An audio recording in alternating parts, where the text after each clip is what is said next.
लोगों को बहुत ही दर्द भरा मैं विवाह गीत सुनाने जा रही हूँ। बहुत ही दर्द भरा गीत है। देखिए ननद भाभी भाभी अपने ननद को देख के कैसे जलती है, कैसे अपने खाट से ठेल देती है। इस विवाह गीत को जैसा भी लगे आप लोग कमेंट बॉक्स में बताइएगा। बहुत ही दर्द भरा विवाह गीत है। अरे आलर निदिया में सोई गाई बेटी, अरे सोई गाई बेटी, अरे सोई गाई भौजी के से जरिया रे लालनावा, अरे सोई गाई भाभी के से जरिया रे लालनावा, अरे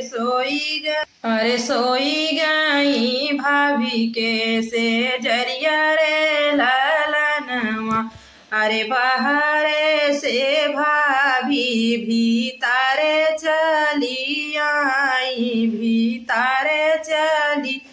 आई, अरे ननदी का दी ढाकेली रे लालनावा, अरे ननदी का दी ढकेली रे लालनावा,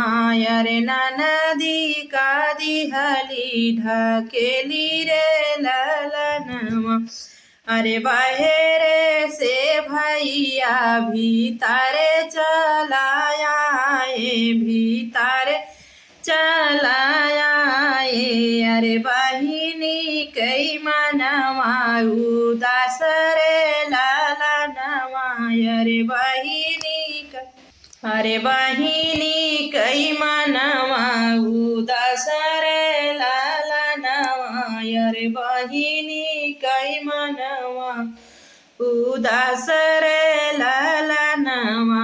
अरे काहे का बहिनी तू भुइया बैठलू, अरे भुइया बैठलू, अरे आखिया से चुई तोरे नीरे रे लालनावा,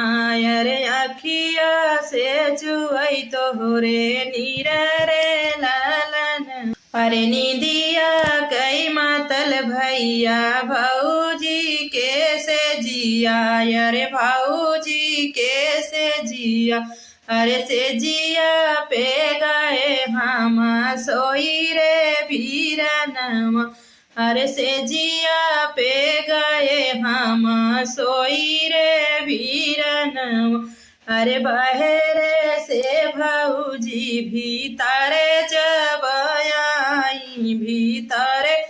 जब आई, अरे से जिया से दी ढाकेली रे वीरनवा, अरे से जिया से दी ढाकेली रे वीरनवा, अरे तानी बचन जब भैया हो कवने रामा, भैया हो कवने राम, धना से यार झली है ठाढ़ी रे लालनावा, अरे धना से यार झली है ठाढ़ी रे लालनावा, अरे हमारी बहिनिया धाना काऊ तो राखोई, अरे काऊ बिगाड़ी, अरे से जिया से दिहाली उठा खेली रे लालनावा, अरे से जिया से दिहली उठा खेली रे लालनावा, अरे दुई जाने कहीं सा बहिनी भोजन कराई, बहिनी भोजन का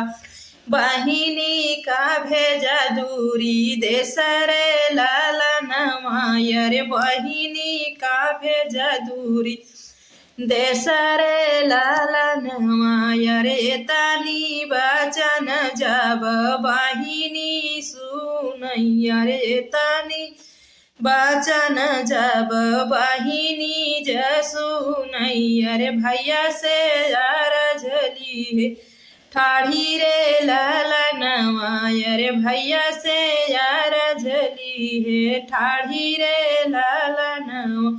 अरे हम का जबिहा भैया दूरी नागरिया, अरे दूरी नागरी, अरे कबाहू ना अबै तोहरे देशे रे वीरनवा, अरे कबाहू ना अबै तोहरे देशे रे वीरनवा, अरे तनी बचनिया भैया सुनायु ना पाऊँ, अरे सुनायु ना पाऊँ, अरे छछकी भैया, अरे तानी बचन भैया सुनायु ना पाए, अरे सुनायु ना पाए, अरे बहनी का कर जवाला गाई भैया रो, अरे कर जवाला गाई बहिनिया के रो,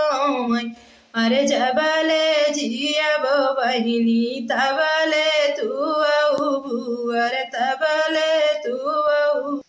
बहुत ही दर्द बड़ा विवाह गीत है। आप लोगों को जैसा लगा कमेंट बॉक्स में बताइएगा। रंजना देहाती लोकगीत में आप सबका स्वागत है। हमारा वीडियो कैसा लगा कमेंट बॉक्स में जरूर बताइएगा। देखिए ननद भाभी और भाई का कितना दर्द भरा विवाह गीत है। वैसे ननद भाभी से तो जलन होती है, कोई कहने की बात नहीं है इसमें।